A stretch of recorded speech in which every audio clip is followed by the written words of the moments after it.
I know it's not.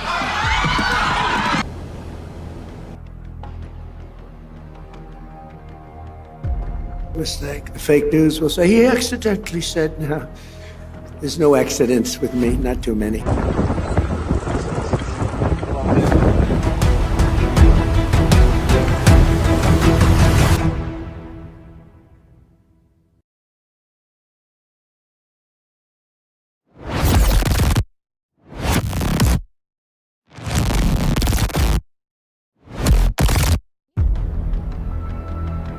Ada satu hukum tidak tertulis dalam permainan geopolitik dunia.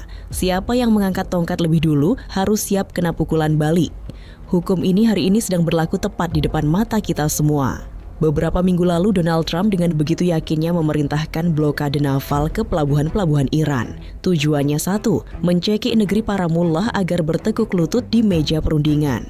Tapi hari ini, Senin tanggal 27 April 2026, dunia menyaksikan sesuatu yang sangat berbeda. Justru Trump sendiri yang mendadak menarik diri.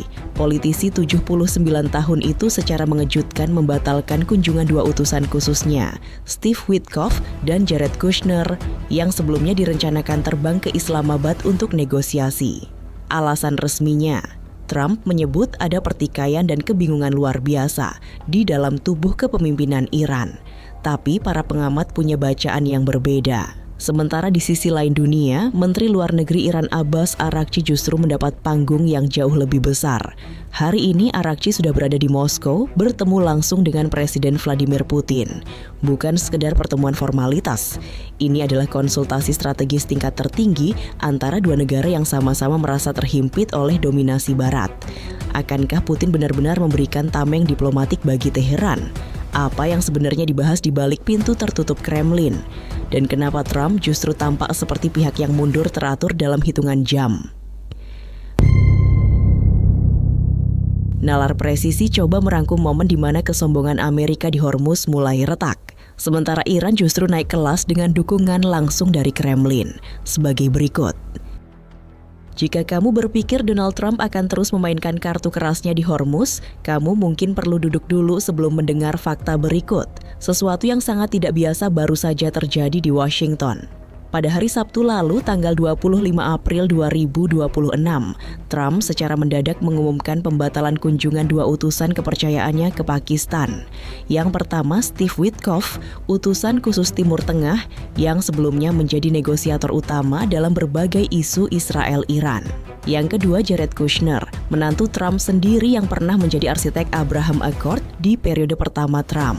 Kedua utusan ini sebelumnya direncanakan terbang ke Islamabad untuk membuka jalur negosiasi baru, di mana Pakistan akan bertindak sebagai mediator antara Washington dan Teheran. Tapi rencana itu kini ambruk dalam semalam. Pernyataan Trump ini kalau kita bedah dengan jujur, sebenarnya adalah pengakuan terselubung. Frasa mereka bisa menelepon kami adalah bahasa diplomasi untuk menyatakan bahwa Amerika telah kehilangan inisiatif. Dalam negosiasi tingkat tinggi, pihak yang punya posisi kuat tidak menunggu telepon. Pihak yang punya posisi kuat menentukan tempat dan waktu pertemuan. Trump berdalih bahwa pembatalan ini disebabkan oleh, dengan kata-katanya sendiri, pertikaian dan kebingungan luar biasa di internal kepemimpinan Iran. Tapi para pengamat hubungan internasional membaca ini dengan cara yang sangat berbeda. Mereka melihat ini sebagai sinyal kepanikan dari Gedung Putih sendiri. Bukan hanya itu saja. Pada hari yang sama, Presiden Iran Masoud Pezeshkian secara tegas mengulangi pernyataannya bahwa Teheran tidak akan masuk ke meja perundingan selama blokade naval Amerika masih berlaku di pelabuhan-pelabuhan Iran. Ini adalah garis merah yang ditarik oleh Iran, dan mereka tidak menggesernya 1 sentimeter pun. Dalam waktu yang nyaris bersamaan, Komando Pusat Militer Amerika atau CENTCOM merilis laporan yang justru memperburuk citra Washington. Menurut data resmi mereka, blokade selama 2 minggu terakhir telah berhasil memaksa 38 kapal untuk berbalik arah atau kembali ke pelabuhan asal. Bagi Pentagon ini mungkin terdengar seperti pencapaian. Tapi bagi dunia luar, ini adalah bukti gamblang bahwa Amerika sedang menjalankan kebijakan yang justru mempersempit ruang gerak diplomasinya sendiri. Lalu kenapa pembatalan ini begitu krusial?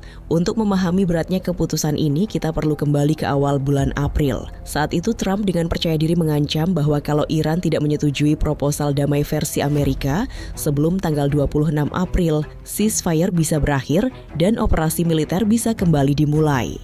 Tanggal 26 April datang dan berlalu. Yang terjadi bukan operasi militer baru, yang terjadi justru pembatalan utusan khusus Trump sendiri. Dengan kata lain, deadline yang dibuat oleh Trump justru dilanggar oleh Trump sendiri. Sebuah ironi diplomatik yang sulit ditemukan di buku-buku sejarah modern. Sumber-sumber di Washington bahkan melaporkan bahwa hari ini, Senin 27 April, Trump berencana melakukan rapat tertutup dengan pejabat tinggi keamanan nasionalnya. Salah satu agenda yang dibahas adalah opsi-opsi ke depan, termasuk kemungkinan Amerika kembali memulai kampanye pengeboman ke Iran. Tapi para analis menilai opsi ini semakin tidak realistis. Bukan karena Iran semakin kuat, melainkan karena harga politik dan ekonomi yang harus dibayar Amerika semakin tidak tertanggungkan. Negara-negara sekutu Amerika di Eropa sudah lebih dulu menjaga jarak. China dan Rusia memberikan dukungan diplomatik kepada Iran. Pasar minyak dunia bergejolak, dan rakyat Amerika sendiri, menurut survei terbaru, menunjukkan tingkat penolakan tertinggi terhadap kepemimpinan Trump sejak dimulainya konflik ini. Inilah yang oleh para diplomat senior disebut sebagai momen ketika kesombongan bertemu dengan kenyataan. Dan kenyataannya, Hormuz bukanlah selat yang bisa dikuasai dengan satu perintah dari Gedung Putih. Sementara Trump sibuk menarik dirinya dari arena diplomasi, sesuatu yang sebaliknya justru sedang terjadi di Moskow. Sebuah pertemuan tingkat tinggi yang akan membentuk arah konflik Hormuz dalam beberapa minggu ke depan. Hari ini, Senin tanggal 27 April 2026, Menteri Luar Negeri Iran Abbas Araghchi mendarat di Moskow dan disambut oleh pejabat tinggi Rusia. Agenda utamanya jelas pertemuan langsung dengan Presiden Vladimir Putin di Kremlin.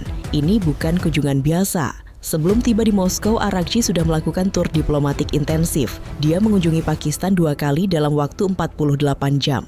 Dia juga mampir ke Oman untuk bertemu Sultan Haitham bin Tariq. Lalu sekarang puncak tur ini adalah pertemuan dengan Putin. Saat tiba di Moskow, Araghchi menyampaikan pernyataan kepada media Iran yang berbunyi seperti ini. Dia datang ke Rusia dengan tujuan melanjutkan konsultasi erat antara Teheran dan Moskow soal isu-isu regional dan internasional. Pertemuannya dengan Putin menurut Araghchi sendiri akan menjadi kesempatan baik untuk membahas perkembangan perang dan meninjau ulang situasi terkini. Lalu kenapa Rusia? Untuk menjawab ini kita perlu memahami posisi Putin dalam konflik Hormuz secara utuh. Pertama, Rusia adalah salah satu sekutu strategis paling konsisten yang dimiliki Iran sepanjang perang ini. Sejak konflik AS Israel-Iran meletus pada akhir Februari 2026, Moskow secara terus-menerus mengeluarkan pernyataan yang mengecam operasi militer Amerika. Dewan Keamanan PBB pada bulan April lalu bahkan menyaksikan veto bersama Rusia dan China terhadap resolusi Bahrain yang dianggap berpihak ke Amerika. Kedua, Rusia mendapatkan keuntungan besar secara ekonomi dari konflik ini. Setiap kali ketegangan Hormuz naik, harga minyak dunia meroket. Dan Rusia, sebagai salah satu eksportir minyak dan gas terbesar dunia, secara langsung diuntungkan. Pada kuartal pertama 2026, sekitar 90% total ekspor minyak mentah Rusia masuk ke China dan India. Kedua pembeli ini meningkatkan impor mereka secara drastis untuk menggantikan pasokan Timur Tengah yang terganggu. Ketiga, Rusia menawarkan sesuatu yang sangat berharga bagi Iran, kemampuan menyimpan dan memproses uranium yang telah diperkaya oleh program nuklir Iran. Dalam beberapa bulan terakhir, Moskow secara terbuka menawarkan diri untuk menjadi penyimpan uranium Iran di tanah Rusia. Bagi Teheran, ini adalah jalan tengah yang elegan. Mereka tidak harus menyerahkan uraniumnya kepada Barat, tapi juga bisa menunjukkan transparansi kepada komunitas internasional. Yang paling menarik, menurut laporan kantor berita TASS, hari ini, Putin mengaku telah menerima pesan tertulis dari pemimpin tertinggi Iran yang baru, Mojtaba Khamenei. Khamenei muda ini sendiri belum pernah muncul di hadapan publik sejak menggantikan ayahnya. Dia hanya berkomunikasi melalui pesan tertulis. Pesan ini menunjukkan tingkat kepercayaan strategis yang sangat tinggi antara Teheran dan Moskow. Dalam komentar Wakil Menteri Luar Negeri Rusia, Iran dan Rusia disebut sebagai front bersatu dalam kampanye melawan kekuatan-kekuatan totalitarian dunia serta negara-negara yang mencari dunia bebas dari unilateralisme dan dominasi Barat. Bahasa diplomatik ini mengandung pesan yang sangat tegas. Putin dengan kata lain sedang memasang badan untuk Teheran, tapi bukan hanya Rusia yang merapat ke Iran. Cina juga semakin vokal dalam mengecam blokade Amerika. Juru bicara Kementerian Luar Negeri Cina baru-baru ini menyebut blokade naval AS sebagai tindakan berbahaya dan tidak bertanggung jawab. Bahasa keras yang sangat jarang dipakai oleh Beijing dalam komunikasi diplomatik internasional. Posisi Putin di Moskow saat ini sebenarnya seperti seorang pendekar tua yang duduk tenang sambil melihat lawannya berusaha keras dan kelelahan. Setiap hari konflik ini berlanjut, kas Rusia bertambah berkat kenaikan harga minyak. Setiap minggu blokade Amerika berjalan, hubungan Rusia-Iran-Cina semakin erat. Dan pada akhirnya satu pesan diam yang dikirim oleh konsultasi Moskow ini sudah cukup untuk membuat Washington berpikir ulang. Sementara para pemimpin dunia bertukar pesan diplomatik, dampak nyata dari konflik Hormuz sudah terasa di seluruh dunia, termasuk di Indonesia. Berdasarkan data terbaru yang dilaporkan oleh CNN dan kantor berita internasional, lalu lintas kapal di Selat Hormuz dalam 2 bulan terakhir hanya berjalan sekitar 5% dari rata-rata harian sebelum perang. Bandingkan dengan kondisi normal ketika sekitar 25% perdagangan minyak laut dunia dan 20% pasokan gas alam cair atau LNG global lewat selat sempit ini setiap harinya. Angka ini berarti satu hal yang sangat sederhana. Hormuz untuk kepentingan praktis tertutup, bahkan kapal-kapal yang masih melintas pun harus mengikuti rute yang ditentukan otoritas Iran. Dan sekitar separuh dari kapal-kapal ini bahkan harus singgah di pelabuhan Iran terlebih dahulu. Konsekuensinya sudah terasa di pasar global. Goldman Sachs, salah satu bank investasi paling berpengaruh dunia, telah merevisi naik proyeksi harga minyak Brent untuk kuartal keempat tahun 2026 ke level $90 per barrel. Citi, bank besar lainnya, lebih konservatif dengan proyeksi $80 per barrel. Tapi semua sepakat harga minyak akan terus naik selama konflik ini belum selesai. Di Amerika sendiri dampaknya sudah dirasakan langsung oleh rakyat. Harga bensin reguler di pompa bensin kini mencapai $4.11 per galon. 5 hari berturut-turut harga naik. Ini terjadi setelah 2 minggu sebelumnya harga sempat turun ke $4.02. Bagi rakyat Amerika yang sangat bergantung pada mobil pribadi untuk transportasi harian, kenaikan ini menjadi pukulan langsung ke dompet mereka. Di Eropa dampaknya mungkin lebih buruk. Indeks kepercayaan konsumen di Jerman, ekonomi terbesar Eropa, jatuh ke titik terendah dalam 3 tahun terakhir. Rumah tangga Jerman bersiap menghadapi kenaikan harga kebutuhan pokok yang dipicu oleh lonjakan harga energi. Pemulihan ekonomi Eropa pasca perang Ukraina yang sudah rapuh kini terancam tersandung lagi. Lalu bagaimana posisi Indonesia di tengah pusaran ini? Untuk Indonesia dampak yang paling nyata adalah pada nilai tukar rupiah. Beberapa hari yang lalu rupiah sempat menyentuh level Rp17.310 per dolar Amerika Serikat, salah satu level terlemah dalam sejarah modern Indonesia. Bank Indonesia melalui kurs JISDOR mencatat angka ini pada perdagangan tanggal 24 April 2026. Pengamat mata uang Ibrahim Aswaibi bahkan memperingatkan bahwa level Rp17.400 yang sebelumnya diprediksi terjadi di akhir tahun 2026 kini sudah hampir tercapai di bulan April. Pelemahan rupiah ini bukan kebetulan.